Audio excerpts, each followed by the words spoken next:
하시는 주님의 영이 저희 안에 충만케 하옵소서. 이 시간 성령께서 저희들 가운데 임재하셔서 저희들의 예배를 받아주시고 저희의 기도에 응답해 주시길 원합니다. 주여 성령의 역사로 복음의 영광을 주시옵소서. 주여 성령의 역사로 사역의 영광을 주시옵소서. 주여 성령의 역사로 하나됨의 영광을 주시옵소서. 주여 성령의 역사로 11조의 영광을 주시옵소서. 매 순간 하나님을 의지함으로 잘못된 판단과 어리석은 생각에 빠지지 아니하고 바르고 정직하게 생활할 수 있도록 주님의 선하신 손길로 인도하여 주시옵소서. 저희에게 허락하신 날들과 생명을 하나님의 영광이 드러내는 일에 쓰임받기를 원합니다. 우리의 삶 속에서 늘 주님을 예배하며 찬양함이 습관이 되게 하시고 모든 삶을 주님께 맡김으로 주님의 인도하심을 따라 순종하게 하옵소서. 일평생 주님 안에서 세계 선교와 미국과 한민족을 품고 기도하게 하시고 교회와 어려운 이웃과 성도들을 위한 중보 기도자의 삶을 살게 하옵소서. 전도서 8장 15절에서 17절 말씀, 제가 가지고 있는 구약 성경 956면입니다. 956면, 이 아침 우리에게 주시는 계시의 말씀으로 받으시기 바랍니다. 제가 먼저 우리 15절 말씀 읽도록 하겠습니다. 이에 내가 희락을 찬양하노니 이는 사람이 먹고 마시고 즐거워하는 것보다 더 나은 것이 해 아래에는 없습니다. 하나님이 사람을 해 아래에서 살게 하신 날 동안 추구하는 일 중에 그러한 일이 그와 함께 있을 것이니라. 내가 마음을 다하여 지혜를 얻으며 세상에서 행해지는 일을 보았는데 밤낮으로 자지 못하는 자도 있도다. 함께 읽습니다. 또 내가 하나님의 모든 행사를 살펴보니 해 아래에서 행해지는 일을 사람이 능히 알아낼 수 없도다. 사람이 아무리 애써 알아보려고 할지라도 능히 알지 못하나니 비록 지혜의 자가 아니라 할지라도 능히 알아내지 못하리로다. 아멘. 우리 이 시간 우리 기쁨도 선택이다라고 하는 제목으로 우리 박수기 담임 목사님 하나님 말씀 선포해 주시겠습니다. 하나님은 우리 일생을 또 우리의 인생을 열매로 평가하십니다. 우리가 이런 열매를 맺기 위하여 꼭 해야 될 일들이 있습니다. 특별히 요한복음 15장의 말씀에 보면 열매를 맺기 위해 세 가지를 말하는데요. 하나는 거하라는 것입니다. 요한복음 15장에서 끊임없이 등장하는 단어가 있다는 그것은 거하라는 단어입니다. 5절 말씀 보니까 나는 포도나무여 너희는 가지라. 그가 내 안에 내가 그 안에 거하면 사람이 열매를 많이 맺나니 나를 떠나서는 너희가 아무것도 할 수 없습니다. 이 거한다는 의미는 뭐냐면 remains in me입니다. 그러니까 주님 안에 끝까지 붙어 있는 거예요. 요즘에 뭐 싸이의 강남스타일에 보면 뛰는 놈 위에 나는 놈, 이 노래가 요즘에 아주 강력해. 뛰는 놈 그 위에 나는 놈 이렇게 부르는데, 여러분 우리 크리스찬은 어떻습니까? 그거보다 한 단계 더 높아야 되는 겁니다. 뛰는 놈 위에 나는 놈이 있는 것이 아니라 나는 놈 위에 그 위에 붙어 다니는 놈. 그래서 가지가 포도나무에 붙어 있지 아니하면 스스로 열매를 맺을 수 없나니. 우리들이 해야 될 일은 뭐예요? 늘 그 안에 거하는 겁니다. 어떤 상황과 어떤 환경과 어떤 조건이 와도 주님 안에 계속해서 붙어 있으면 많은 열매를 맺는다고 주님이 약속해 주셨습니다. 그러므로 어떤 순간이 와도 주님께 붙어 있는 인생들이 되시기를 주님의 이름으로 간절히 소원합니다. 두 번째는 구하라는 것입니다. 무엇이든지 원하는 대로 구하면 이루어 주신다는 거예요. 전제 조건이 무엇입니까? 너희가 내 안에 거하고 내 말이 너희 안에 거하면 그렇게 되는 거예요. 주님의 말씀 안에 거하고 기도 안에 거하고 찬양 안에 거하고 예배의 자리에 거하면 그 거한 자리를 통하여 무엇이든지 원하는 대로 구하라. 그리하면 이루리라. 저는 그러므로 우리들이 말씀과 기도와 찬양과 또 그리고 주님의 은혜 가운데 거함으로 말미암아 우리들의 삶 속에 복음의 영광이 임하길 주님의 이름으로 간절히 소원합니다. 우리들의 삶 속에 사역의 영광이 임하길 주님의 이름으로 간절히 소원합니다. 그래서 교회에서도 승리해야 되지만 세상의 주인이 하나님이세요.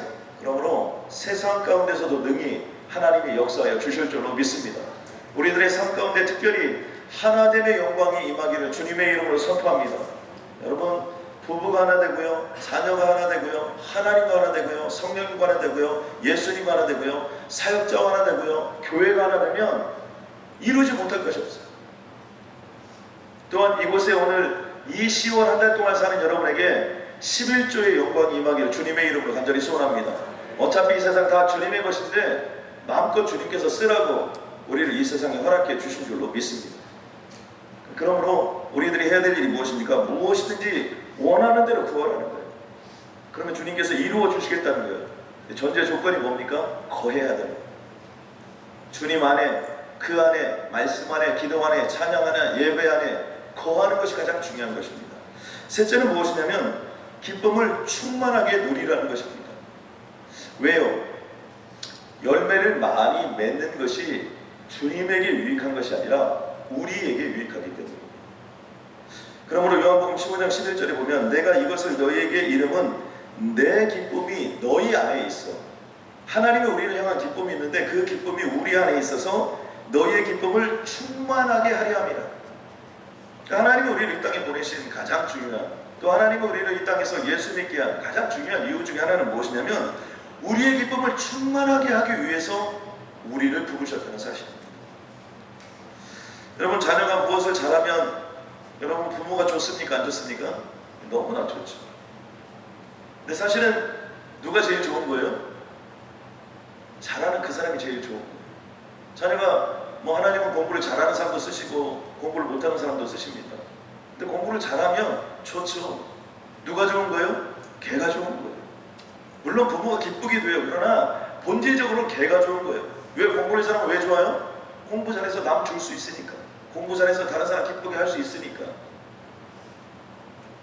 그러므로 주님은 우리에게 너희의 기쁨을 충만하게 하라고 우리에게 말씀하십니다. 시편 37편 4절 말씀 보니까 우리 다 함께 따라서 하겠습니다. 여호와를 기뻐하라. 그가 내 마음의 소원을 내게 이루어 주시리라.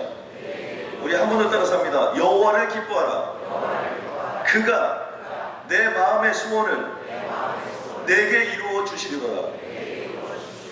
예. 근데 여기서 중요한 우리가 선명하게 들어가는 말씀이 하나 있습니다. 그것은 무엇이냐면 소원을 이루는 것보다 먼저 기쁨이 선행한다는 거예요. 그러니까 소원이 어떻게 이루어지냐? 기쁨이 온 다음에 소원이 이루어진다. 여호와를 기뻐하라. 그 기쁨이 내 마음의 소원을 이루게 된다. 그러므로 마음에 소원한 바가 있는 사람, 이루고 싶은 꿈이 있는 사람, 비전이 있는 사람, 이런 사람들은 어떤 삶을 사는 거냐면 기쁨의 삶을 살아요. 여호와를 기뻐하면 어떤 일이 일어날까요? 여호와를 기뻐하면 주님이 기뻐하시는 일을 하게 될 것이고, 주님이 기뻐하시는 일이 무엇인가 거기에 집중하게 될 것이며, 주님께서 그 영혼과 심령을 보시고 그 마음의 소원을 이루어 주신다는 거예요. 쉽게 표현해 보면 기쁨이 내 마음의 소원을 이루어 간다는 겁니다. 그러니까 무엇이든지 이렇게 하는 거 보면요, 기쁜 것을 더 많이 하게 돼 있어요. 나를 즐겁게 하는 일을 더 많이 하게 돼 있어요. 그러므로 내 마음에 소원이 있는 사람, 이루고 싶은 꿈이 있는 사람, 정말 응답받아야 될 기도 제목이 있는 사람, 그것은 먼저 여호와를 기뻐하라. 기뻐하는 것이 먼저라는 거예요. 기쁨이 있고 마음의 소원이 이루어진다는 겁니다. 성령의 9가지 열매 중에 두 번째가 희락의 열매입니다. 그러니까 주님께서 우리에게 진정으로 맺고 싶은 열매가 첫 번째가 사랑의 열매고요. 사랑의 열매를 통해서 나타나는 두 번째 열매는 뭐냐면 희락의 열매, 기쁨의 열매를 주님께서 맺기를 원하신다는 겁니다. 신약에 보면 이 복음이라는 단어가 나오는데 유앙겔리온이라는 단어를 씁니다. 근데 이 유앙겔리온이라는 단어의 의미가 무엇이냐면 기쁘다, 즐겁다, 희락이 넘친다 이런 뜻이에요. 그래서 복음하면 기쁜 소식, 복음하면 복된 소식. 이 복음이라는 단어 속에 이미 무엇이 들어있냐면 기쁨이 들어가 있는 겁니다. 내가 복음을 받았다, 내가 복음을 믿는다, 그러면 그 전제되는 삶 속에는 무엇이냐면 이미 기쁨이, 그 안에는 말로 형언할 수 없는 그런 희락이 이미 내재되어 있는 거예요. 우리 한번 옆 사람에게 한번 여쭤보십시오. 예수 그리스도를 나의 구원자로 믿습니까? 아멘입니까? 어떤 역사가 일어났습니까? 내가 그 복음, 예수 그리스도가 나의 구원자라고 믿는 그 사실을 믿는 그 복음에는 이미 기쁨이 들어와 있습니다. 그것을 믿는다는 사실은 이미 기쁨이 내 안에 들어와 있다는 사실이에요.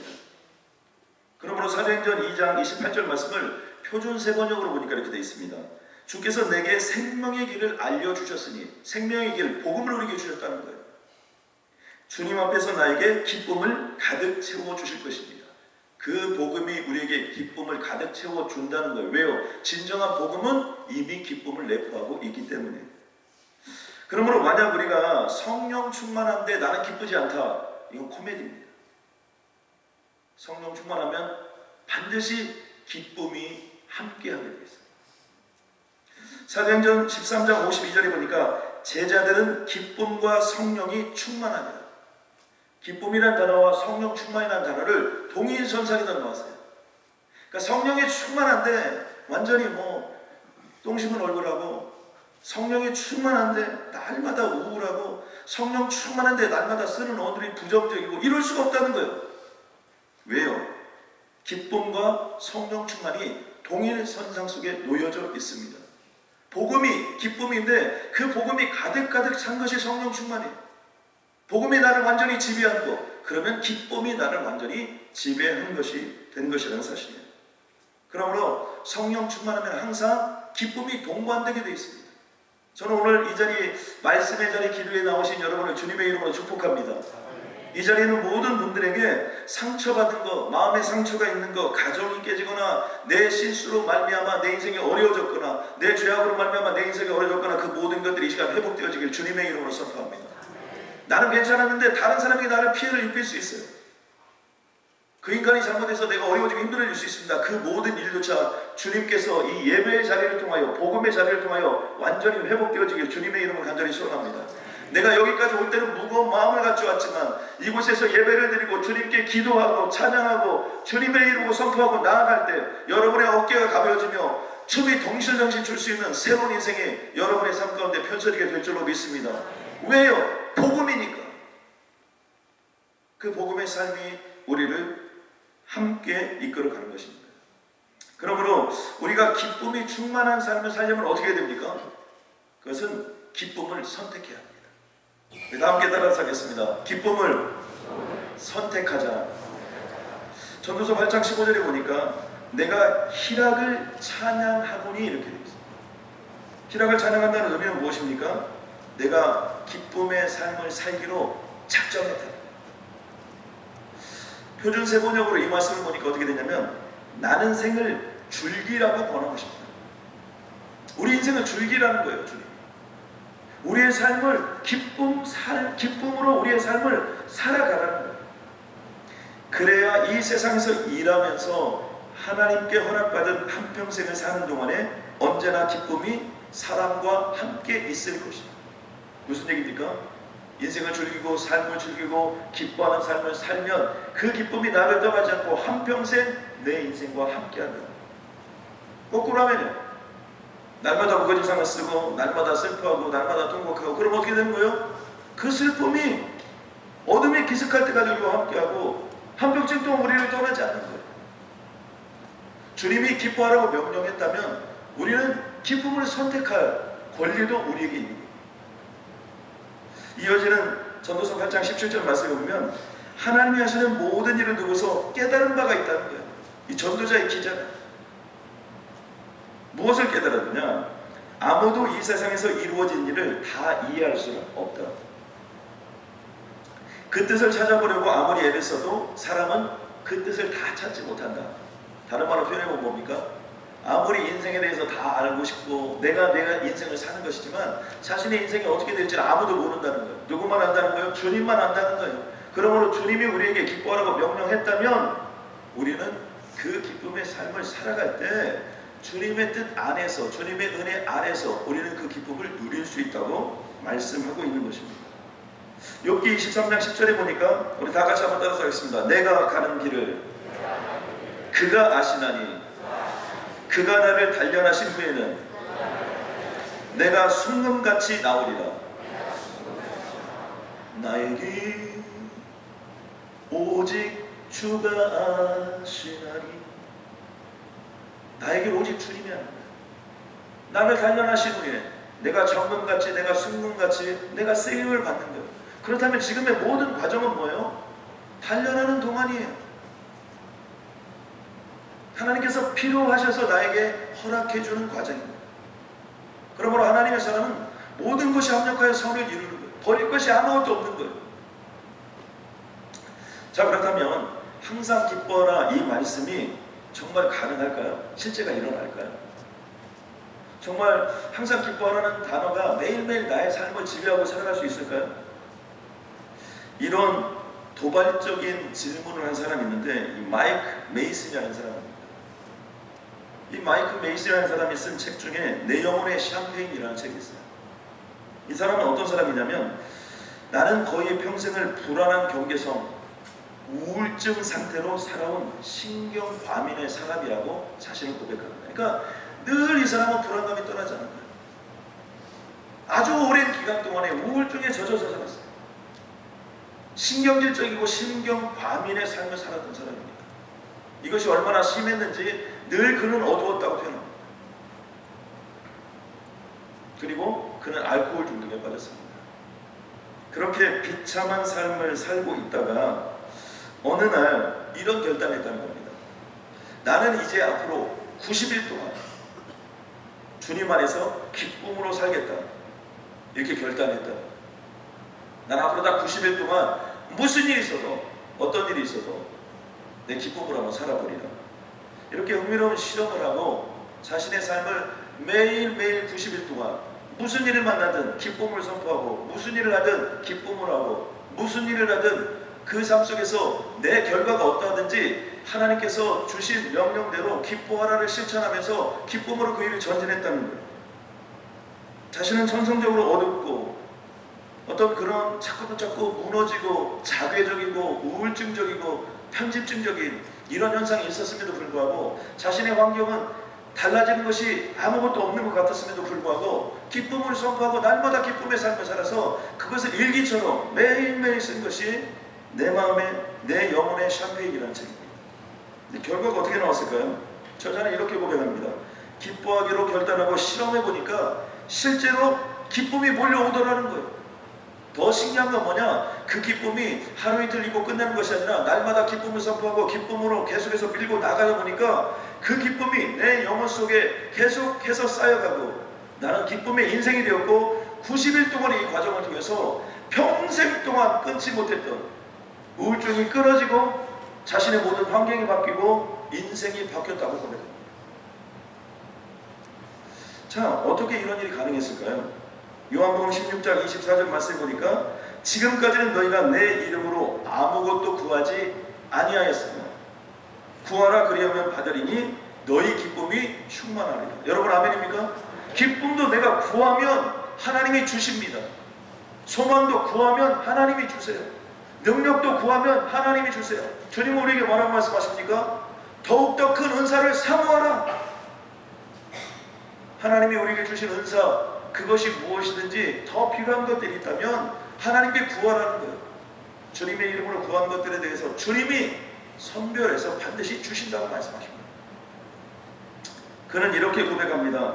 내 기쁨을 빼앗을 자가 없다고 예수님이 약속하셨다. 그 약속의 말씀을 믿고 자신은 날마다 기쁨을 선포하고 무슨 일을 만나도 기쁨으로 나아갔을 때 자신의 인생에 기쁨이 왔고 진정 기뻐할 수밖에 없는 인생으로 자신의 삶이 바뀌었다. 말씀의 근거를 제시합니다.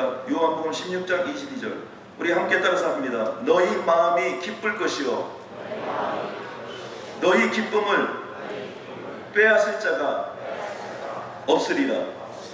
이것은 하나님의 말씀입니다. 여러분 아멘입니까? 너희 기쁨을 빼앗을 자가 없다는 거예요. 내가 기뻐하지 않는 건 선택이었다는 거예요. 내가 기쁨을 저버릴 수는 있으나 환경이 우리의 기쁨을 빼앗아가는 것은 아니라는 사실입니다.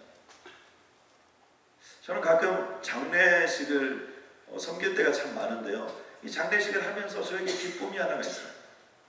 그것은 뭐냐면 사랑하는 엄마가 사랑하는 아빠가, 어떻게 보면 사랑하는 아내가 사랑하는 남편이, 저는 지금도요 아내가 죽는다고 생각하면 상상할 수 없어요. 어떻게 이렇게 부모를 떠나서 한평생을 같이 살을 붙이고 살았는데 이 여인이 떠나면 어떻게 살아요? 전 주님께 항상 기도해요. 저보다 오래 살아요. 어떻게 살아요? 어떻게 살아요? 그런데 그 장례식에서 우리는 주님을 찬양합니다. 천국에서 만나보자. 그 나라 천국에서. 마음이 짠해요. 슬퍼요. 그러나 기쁨의 찬양이에요. 슬퍼하고 울고 통곡하고 끝나는 것이 아니에요. 그때 느끼는 것이 무엇이냐면 아 그렇구나. 세상이 다 절단난 것 같고 모든 것들이 다 끊어지는 것 같아도 여러분 그 기쁨을 내가 제껴놓은 거지 세상이, 환경이, 여건이, 조건이 그 기쁨을 빼앗아갈 수는 없다고 주님이 우리에게 말씀해 주신 거죠. 여러분 기쁨은 환경의 문제가 아니에요. 기쁨은 마음의 역량의 문제입니다. 그러므로 내 마음의 역량이 하나님께서 이 기쁨을 빼앗아갈 자가 없다고 우리에게 말씀해 주셨다면 우리는 무엇을 만나든 어떤 일을 만나든 내 마음의 역량이 그것을 받아들이고 아멘하고 그것을 실제로 만들어가는 것은 우리들이 해야 될 일이라는 거예요. 이 저자가 마지막에 이런 고백을 합니다. 기쁨을 회복하고 보니까 사실 기쁨은 줄곧 내 안에 있었다. 내가 그 기쁨을 수십 년 동안에 걸쳐서 나는 왜 이런 존재인가? 나는 이렇게 비참한 존재인가? 나는 이렇게 추하게 살았는가? 나는 하나님이 계신다고 믿고 그런 삶을 살았는데도 불구하고 왜 이렇게 되었는가? 그런 고백을 수없이 많이 했음에도 불구하고 나는 왜 이렇게 기쁨이 없는가? 그렇게 고백했음에도 불구하고 사실 따지고 보니까 어떻게 됐어요? 그 기쁨은 줄곧 나에게 있었다는 거예요. 내 영혼과 심령 속에 계속해서 있었다는 겁니다. 내가 그것을 선택하지 않았고 내가 그것을 누리지 않았고 내가 그 기쁨의 삶을 살지 않았을 뿐이지 그 기쁨은 주님을 믿는 그 순간부터 지금까지 계속해서 왔다는 사실입니다. 저는 이 시간 이 자리에 있는 모든 분들에게 동일하게 주님의 말씀을 빌어서 선포합니다. 여러분의 기쁨을 빼앗아갈 자가 없는 것을 주님의 이름으로 선포합니다. 여러분 기뻐하세요. 기쁨을 누리세요. 나의 기쁨을 뺏어가는 것이 무엇입니까? 무엇이 나를 기뻐하지 못하는 것입니까? 어차피 주님이 하시는 거예요. 어떤 지혜자도 이 세상의 그 어떤 사람도 자신의 인생을 다 알 수가 없어요. 누가 어떻게 될지 어떻게 알아요? 그런데 이런 기쁨에는 진짜 기쁨이 있고 가짜 기쁨이 있다는 거예요. 가짜 기쁨은요 자기를 향하게 돼 있어요. 진짜 기쁨은요 타인을 향합니다. 성령의 열매의 9가지 열매는요 내 내면 속에서 이루어지는 성령의 열매예요. 사이와오 자양 추문절. 그런데 이 성령의 9가지 열매는 주렁주렁 맺히면 맺힐수록 나 중심이 아니에요. 계속해서 타인 중심이에요. 관계 중심이에요. 나만 생각하지 않아요. 사랑 흘러가는 거예요. 기쁨도 흘러가는 거예요. 여러분 기쁨도 전연체입니다. 기뻐하는 사람이 있으면 옆에 있으면요 기뻐할 수밖에 없는 존재로 바뀌는 거예요. 솔로몬은 전도서 2장에서 이렇게 고백합니다. 나의 사업을 크게 하였노라. 솔로몬처럼 사업 크게 한 사람이 어디 있습니까? 내가 나를 위하여 집들을 짓고 포도원을 일구며 여러 동산과 과원을 만들고 그 가운데 각종 과목을 심었으며 나를 위하여 수목을 기르는 살림에 물을 죽여요 못들을 팠으며 남녀노비들을 사기도 했고 나를 위하여 집에서 종들을 낳기도 하였으며 은금과 왕들이 소유한 보배와 여러 지방의 보배를 나를 위하여 쌓고 또 노래하는 남자들과 인생들이 기뻐하는 처첩을 많이 두었도다. 여기서 공통적으로 반복되는 단어가 무엇입니까? for me, 나를 위하여. 솔로몬은 어떤 결론을 내릴까요? 이렇게 결론을 내립니다. 헛되고 헛되며 헛되고 헛되니 모든 것이 헛되도다. 전도서 처음 시작하면서부터 결론을 탁 내리고 시작해요. 내가 이런 거 다 해봤는데 헛되다. 말씀이 헛되다고 하면 안 해봐도 헛된 줄 아는 것이 철든 거예요. 그런 거 해봐야 여러분 철든다고 이게 해봐야 이것이 결과가 나온다 생각하면 여러분 그건 오산입니다. 그건 지혜가 아니에요. 진짜 기쁨은 무엇입니까? 타인을 향할 때. 진짜 기쁨은 다른 사람을 향할 때 이게 진짜 기쁨. 빌립보서 2장 17, 18절에 보면 사도 바울은 이렇게 고백합니다. 만일 너의 믿음의 재물과 섬김 위에 내가 나를 전제로 드릴지라도. 전제의 의미가 무엇이에요? 나의 생명을 다할지라도, 내 생명을 바칠지라도, 내가 죽어도 좋다는 거예요. 나는 기뻐하고 너희 무리와 함께 기뻐하리니 이와 같이 너희도 기뻐하고 나와 함께 기뻐하라. 똑같이 기뻐하라가 여러 번 반복되어 있죠. 사도 바울은 왜 이렇게 기뻐했습니까? 지금 이 글을 쓰는 순간에도 감옥에 있고 여기서 죽을지도 모르는데, 전 다른 게 아니에요. 복음의 제물로, 믿음의 제물로 나를 하나님께 올려드리고 나 때문에 너희가 복음을 믿을 수만 있다면 타인지향적이죠. 그 속에 기쁨이 충만하게 되었다는 거죠. 저는 오늘 이곳에 있는 모든 분들에게 주님의 이름으로 선포합니다. 여러분 10월 한 달 동안 무슨 일이 있든지 기쁨을 선포하고 나아가시길 주님의 이름으로 간절히 소원합니다. 여러분 사랑하는 아내를 보고 기뻐하세요. 사랑하는 남편을 보고 기뻐하세요. 사랑하는 자녀들 보고 기뻐하세요. 주님의 몸된 교회를 보고 기뻐하세요. 여러분 직장을 보고 기뻐하세요. 여러분의 비즈니스를 보고 기뻐하세요. 기쁨으로 나아가면 그 기쁨이 기쁨을 낳는 거예요. 그리고 그곳에서 그 기쁨을 나를 위하여 쓰지 말고 하나님의 영광을 위하여, 또 그리고 다른 사람들을 위하여, 내 가족들을 위하여, 내 이웃들을 위하여 그 기쁨을 쓰려고 할 때 그곳에서 기쁨이 충만한, 새로운 성령이 충만한 그런 인생이 여러분의 삶 가운데 비춰지게 될 줄로 믿습니다. 한번 활짝 웃으면서 옆 사람에게 한번 이렇게 인사하세요. 기쁨을 선택하세요. 한 번 더 큰 소리로 합니다. 기쁨을 선택하세요. 기쁨의 삶을 살겠습니다. 기쁨으로 우리를 인도하여 아버지, 기쁨으로 우리를 역사하여 주 안에서 항상 내가 다시 말하는 기뻐하고 주님 말씀에 하나님 감사합니다. 하나님 감사합니다. 하나님 감사합니다. 하나님 감사합니다. 기쁨에 충만하게 하여 주셔. 기쁨에 충만하게 하여 주셔. 주여 기쁨에 충만하게 하여 주셔. 아버지 시간 모든 어둠의 세력들을 떠나고 모든 영감의 세력들을 떠나고 기쁨에 충만한 삶으로 하나님 우리를 인도하여 주시고 아버지 우리를 역사하여 주시고 하나님 우리를 축복하여 주시고 주님의 영광스러운 삶으로 주여 우리를 인도하여 주시고 주여 우리를 인도하여 주시고 주여 우리를 인도하여 주옵소서. 주께서 기쁨에 충만한 삶으로 우리를 인쳐 주시옵소서.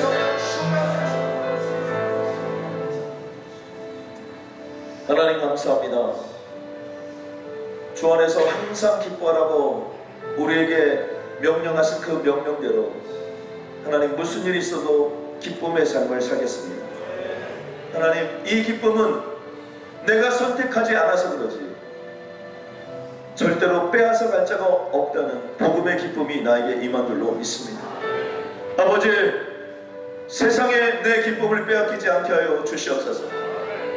하나님 관계 때문에 기쁨을 빼앗기지 않게 하여 주시옵소서. 다 주님의 것인데 물질 때문에 내 마음의 기쁨을 빼앗기지 않게 하여 주옵소서. 하나님 우리의 기쁨이 그저 저급한 기쁨이 아니라 나를 위한 내 수준의 기쁨이 아니라 복음의 영광을 위한 기쁨이 되게 하여 주옵소서. 사역의 영광을 향한 기쁨이 되게 하여 주옵소서. 하나님 교회에서도 쓰임받게 하여 주옵소서. 세상에도 쓰임받게 하여 주옵소서. 교회의 주인도 하나님이시오 세상의 주인도 하나님이신 줄로 믿습니다. 세상에 나가서도 하나님의 영광을 드러내게 하여 주옵소서. 하나님과 하나 되는 영광을 주옵소서. 성령님과 하나 되는 영광을 주옵소서. 십자가와 하나 되는 영광을 주옵소서. 교회와 하나 되는 영광을 주옵소서. 사역자와 하나 되는 영광을 주옵소서. 온 가족이 하나 되는 주님의 영광을 보게 하여 주시옵소서. 하나님 이 시간 역사하여 주시어서 우리에게 11조의 영광을 허락하여 주옵소서. 어차피 이 세상이 다 주님의 것인데 마음껏 주님의 영광을 위하여 쓰임받을 수 있도록 주님 우리를 역사하여 주옵소서. 10월 한 달을 주님 손에 올려드립니다. 열매 맺는 10월 한 달 30배 60배 100배 말로 형언할 수 없는 간증이 있는 아버지 하나님이여 말로 다 할 수 없는 그 간증하는 10월 한 달이 되게 하여 주옵소서. 이제는 우리 주 예수 그리스도의 은혜와 하나님 아버지의 그 크신 사랑과 성령 하나님의 위로 충만 역사하시니 10월 한 달 열매 맺기로 작정하고 사랑의 열매와 희락의 열매를 향하여 나아가는 오늘 이 새벽에 이 자리에 있는 우리 사랑에 속한 모든 성도님들과 자녀들과 생업과 비즈니스와 남은 생의 유해와 10월 한 달의 모든 계획 위에 이제로부터 영원토록 함께 하시는 하나님의 신실하신 축복이 온전히 임하길 주님의 이름으로 간절히 축원하옵나이다.